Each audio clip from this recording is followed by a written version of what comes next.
Hello friends, मैं प्रवीण कुमार। आप सभी का एक बार फिर से आपके अपने यूट्यूब चैनल प्रणीत ट्यूटोरियल्स में स्वागत करते हैं। आज हम आपके लिए लेके आए हैं रक्त ब्लड से संबंधित कुछ महत्वपूर्ण फैक्ट्स।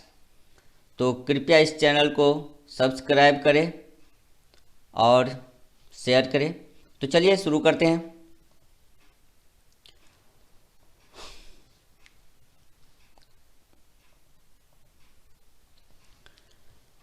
तो रक्त में आखिर होता क्या है?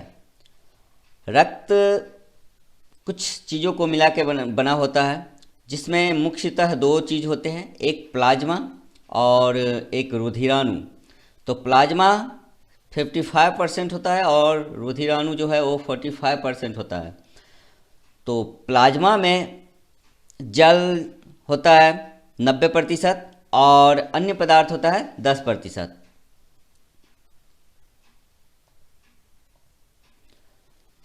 अब देखते हैं अन्य पदार्थ 10% जो है उसमें क्या क्या मिला होता है, क्योंकि 90% तो ओनली जल होता है, वाटर, और अन्य पदार्थ जो है तो वो सिर्फ 10% है। उसमें भी देखते हैं क्या क्या होता है।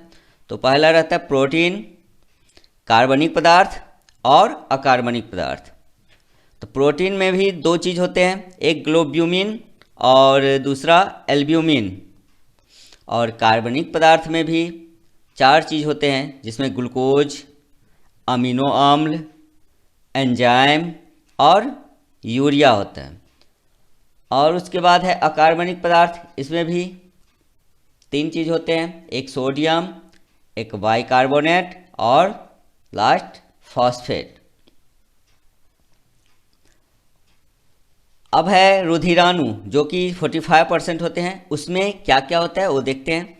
तो पहला होता है लाल रुधिर कणिका, दूसरा होता है श्वेत रुधिर कणिका और थर्ड नंबर पे है रुधिर प्लेटलेट्स। अब इसमें भी श्वेत रक्त रुधिर कणिका जो है, श्वेत रक्त कण WBC जो बोलते हैं, वो जो है उसमें भी बहुत सारे प्रकार हैं, जिसमें कि मुख्यतः दो प्रकार होते हैं, एक ग्रेनुलोसाइट और दूसरा एक ग्रेनुलोसाइट। तो ग्रेनुलोसाइट में भी तीन प्रकार के होते हैं, तीन तत्व पाए जाते हैं, एक न्यूट्रोफिल, दूसरा इओसिनोफिल और तीसरा बेसोफिल। और एग्रेनुलोसाइट में जो है उसमें भी दो चीज़ पाए जाते हैं, एक लिम्फोसाइट और दूसरा मोनोसाइट। तो आप लोग अच्छे से इसे पॉज करके वीडियो को इसका नोट्स बना सकते हैं।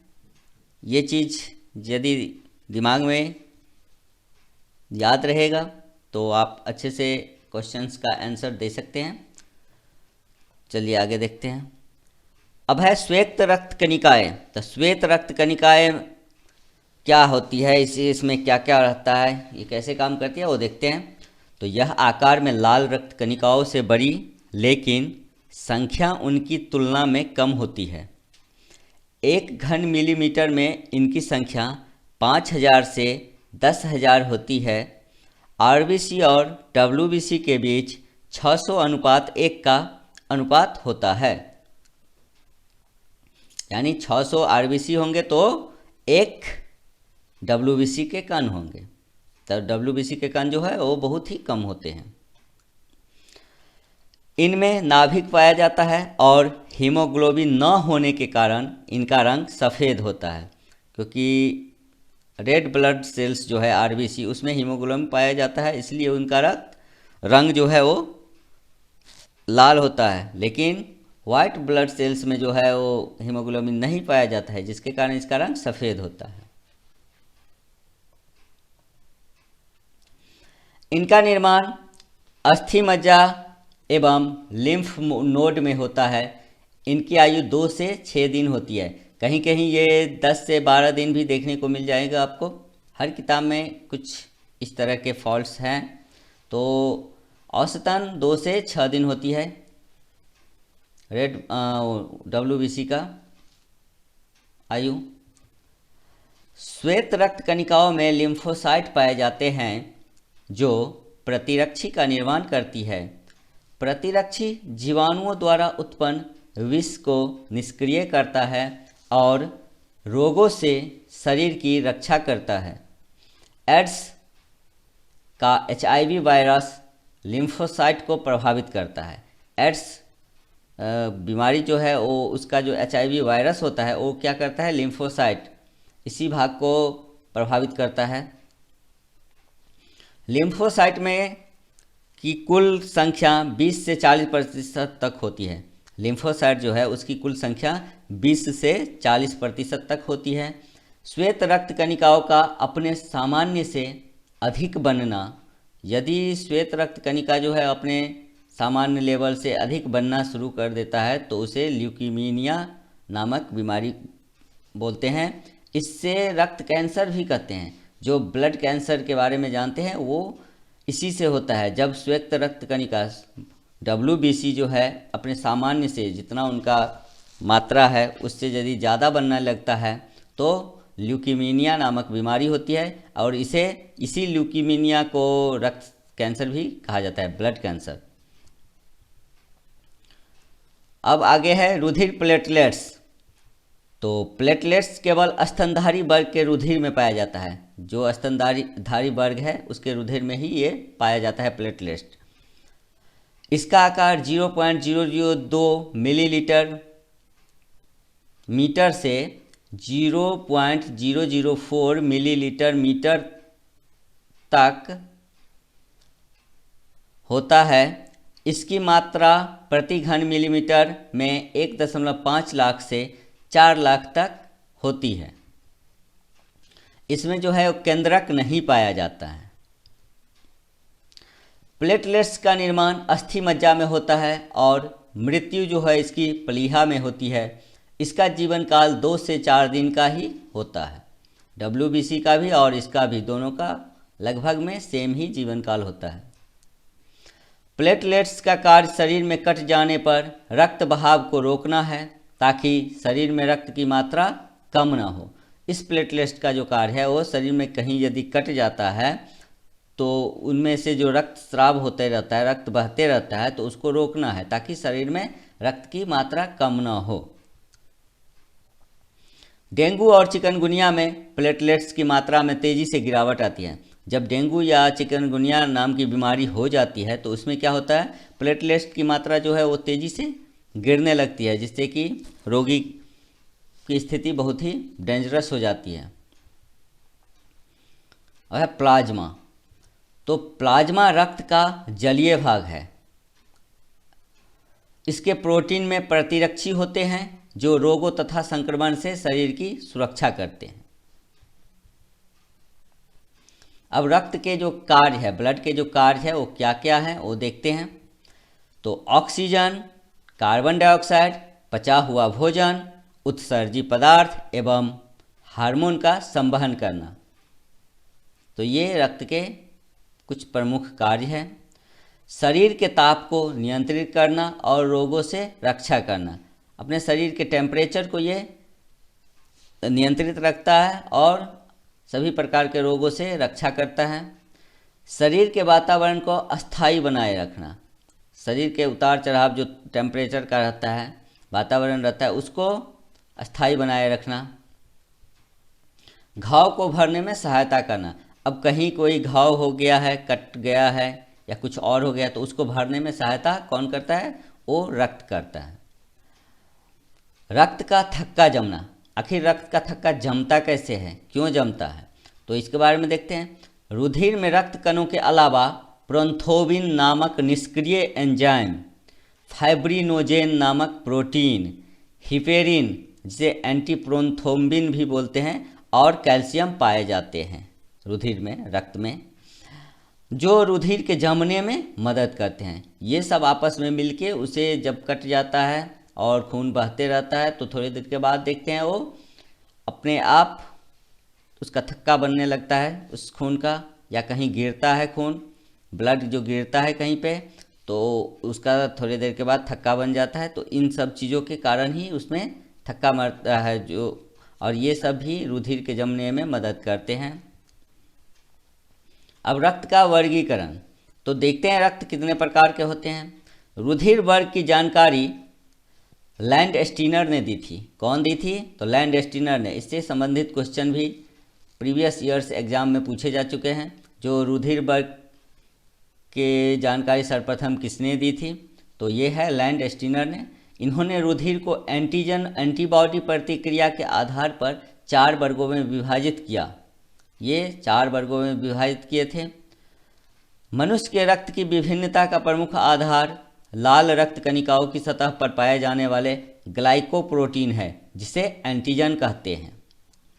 मनुष्य के रक्त की विभिन्नता का प्रमुख आधार लाल रक्त की कणिका की सतह पर पाए जाने वाले ग्लाइकोप्रोटीन है, जिसे एंटीजन कहते हैं। एंटीजन 2 प्रकार के होते हैं, एंटीजन ए एवं एंटीजन बी। इसी प्रकार प्लाज्मा में 2 प्रकार के एंटीबॉडीज होते हैं, जिन्हें अल्फा एंटी ए एवं बीटा एंटी बी कहते हैं। रक्त समूह अब देखते हैं 4 प्रकार के जो लैंड स्टीनर जी ने बताए हुए हैं वो कौन कौन से हैं। तो इनमें हमने कुछ निगेटिव पॉजिटिव करके 6 बना दिए हैं, तो इसको कृपया अच्छे से देखें। तो पहला है ए पॉजिटिव होता है और ए निगेटिव होता है, दोनों चीज़ है। और ए बी होता है, बी पॉजिटिव बी निगेटिव और ओ पॉजिटिव और निगेटिव दोनों होता है। किसी को ओ पॉजिटिव होता है, किसी का ओ निगेटिव होता है। तो ए पॉजिटिव, तो कुल मिला के ए 4 जो बताए हुए हैं लैंड स्टीनर जी ने, उसमें ए है, बी है, ए बी है और ओ है, ये 4 ठो है। तो इसी में पॉजिटिव निगेटिव करके इसको 6 बनाए हुए हैं हमने। ए बी ब्लड ग्रुप वाले को सर्वाग्राही कहते हैं, यानी कि ए बी ब्लड ग्रुप जिसका भी होगा वो किसी भी वर्ग समूह का रक्त जो है ले सकता है। और ओ ब्लड ग्रुप वाले को सर्वदाता कहा जाता है, जिसे इंग्लिश में यूनिवर्सल डोनर कहते हैं, डोनर दाता। तो ओ ब्लड ग्रुप वाले को सर्वदाता कहा जाता है, यूनिवर्सल डोनर। और ए बी ब्लड ग्रुप वाले को सर्वाग्राही कहते हैं। अब है लसिका। तो रुधिर का रंगहीन द्रव लसिका कहलाता है। जिसका रंग कुछ नहीं रहता है वो द्रव क्या होता है? वो लसिका कहलाता है। लसिका के नोड को लिम्फ नोड कहते हैं, जो छानने का कार्य करते हैं। धूल के कण, जीवाणु, कैंसर कोशिकाएं इत्यादि लिम्फ नोड में फंस जाते हैं। हृदय, अब शरीर का मुख्य भाग है हृदय। हृदय शंक्वाकार, खोखला एवं मांसल होता है, जो वक्ष गुहा में दोनों फेफड़ों के बीच कुछ बाईं ओर अवस्थित रहता है। इसका भार लगभग 300 ग्राम होता है।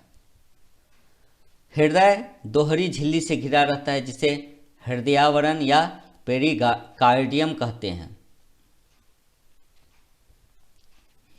मनुष्य का हृदय 4 कोष्ठीय होता है, यानी 4 भाग होते हैं ये। हृदय के अगले भाग में दायां आलिंद एवं बायां आलिंद तथा पिछले भाग में दायां निलय एवं बायां निलय होता है।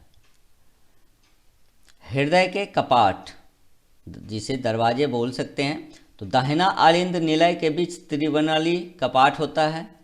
बायां आलिंद निलय के बीच द्विनली कपाट होता है। और बायां निलय एवं महाधमनी के बीच अर्धचंद्राकार कपाट होता है। विलियम हार्वे को रक्त परिसंचरण तंत्र का जनक कहा जाता है। हृदय के बाएं भाग में शुद्ध रक्त ऑक्सीजन युक्त एवं दाहिने भाग में अशुद्ध रक्त बहता है। रुधिर फेफड़ों में शुद्ध होता है। रुधिर जो है, रक्त जो है वो फेफड़ों में ही शुद्ध होता है जाके। कोरोनरी धमनी रक्त को हृदय की मांसपेशियों तक ले जाती है। कोरोनरी नाम की धमनी जो है वो रक्त को क्या करती है? हृदय की मांसपेशियों तक ले जाती है। इसमें किसी प्रकार की रुकावट होने से मायोकार्डियल इन्फार्क्शन अर्थात हृदयाघात होते हैं। जिसे हम हार्ट अटैक बोलते हैं वो होता है। रुकावट, इसमें हृदय में जो है रक्त का रुकावट हो जाता है, उससे हृदयाघात होता है। रुधिर वाहिनियाँ जो है वो दो प्रकार की होती है। रुधिर का संचालन करने वाली जो वाहिनियाँ हैं वो दो प्रकार की होती है। पहला है धमनियाँ। यह शुद्ध रुधिर को हृदय से दूर शरीर के विभिन्न अंगों तक ले जाती है। जो फेफड़े हृदय में जाके शुद्ध हुआ है रक्त, उसको क्या करते हैं, ये शरीर के विभिन्न अंगों तक ले जाती है। इनमें कपाट नहीं होता है, इसमें कोई दरवाजे नहीं होते हैं, इसलिए रक्त का बहाव तेजी से होता है। इसमें कोई रुकावट होता ही नहीं है तो तेजी से तो होगा ही। फुसफुसीय धमनी एक ऐसी धमनी है जो अशुद्ध रुधिर का संवहन करती है। अशुद्ध रुधिर जो शुद्ध होने के बाद बच जाता है वो रुधिर, ऐसा रुधिर जिसमें ऑक्सीजन अनुपस्थित रहता है अशुद्ध रक्त कहलाता है। तो शुद्ध रक्त का सिंपल सा परिभाषा है, जो उसमें ऑक्सीजन समाहित रहता है और अशुद्ध रक्त में ऑक्सीजन अनुपस्थित रहता है। अब धमनिया के बाद है शिराएँ। तो शिराएँ अशुद्ध रक्त को शरीर से हृदय तक ले जाती है। इनमें कपाट होते हैं जो रुधिर को हृदय की ओर तो ले जाने देते हैं लेकिन इसे पीछे लौटने नहीं देते। मतलब रक्त जो है वो हृदय में प्रवेश करते ही इसके दरवाजे जो है वो बंद हो जाते हैं। ये वापस वो अशुद्ध रक्त जो है वापस लौटने नहीं देता है और वापस नहीं लौटते हैं शरीर के दूसरे भागों में। फुफ्फुस शिरा ही ऐसी शिरा है जो शुद्ध रक्त का संवहन करती है। फुफ्फुस शिरा ही ऐसी शिरा है जो शुद्ध रक्त का संवहन करती है। ये सिर्फ शुद्ध रक्त का ही संवहन करती है। सबसे बड़ी शिरा जो है वो निचली महाशिरा है। ये जो महाशिरा है निचली, वो सबसे बड़ी शिरा है। अब हृदय की धड़कन। हृदय जो तो धड़कता ही है, धक धक धक धक करते रहता है। तो रुधिर परिवहन में हृदय पंप की तरह कार्य करता है। हृदय की धड़कन 70 से 72 प्रति मिनट होती है। ये सामान्य सी अवस्था में होती है। जब हम दौड़ते हैं, एक्सरसाइज करते हैं तो उस टाइम हृदय की धड़कन जो है वो बहुत बढ़ जाती है। 80 भी हो सकती है, 90 भी हो सकती है। वो अपने कार्य के अनुसार होते हैं।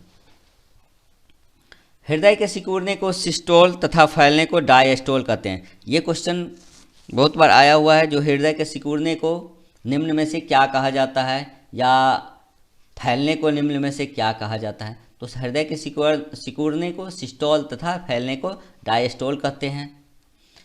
एक सिस्टोल एवं एक डायस्टोल को सम्मिलित रूप से हृदय की धड़कन कहते हैं।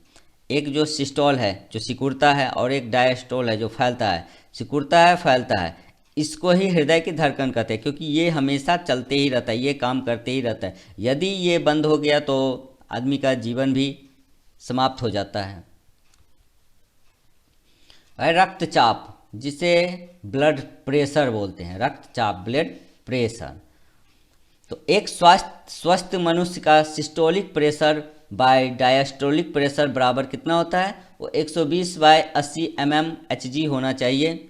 इसी को रक्तचाप कहते हैं। यदि 120 से ज़्यादा और 80 से कम हो गया तो 120 से ज़्यादा वाले को उच्च मतलब हाई बीपी या ब्लड प्रेशर बोलते हैं, और 80 से नीचे वाले को लो बीपी या ब्लड प्रेशर बोलते हैं।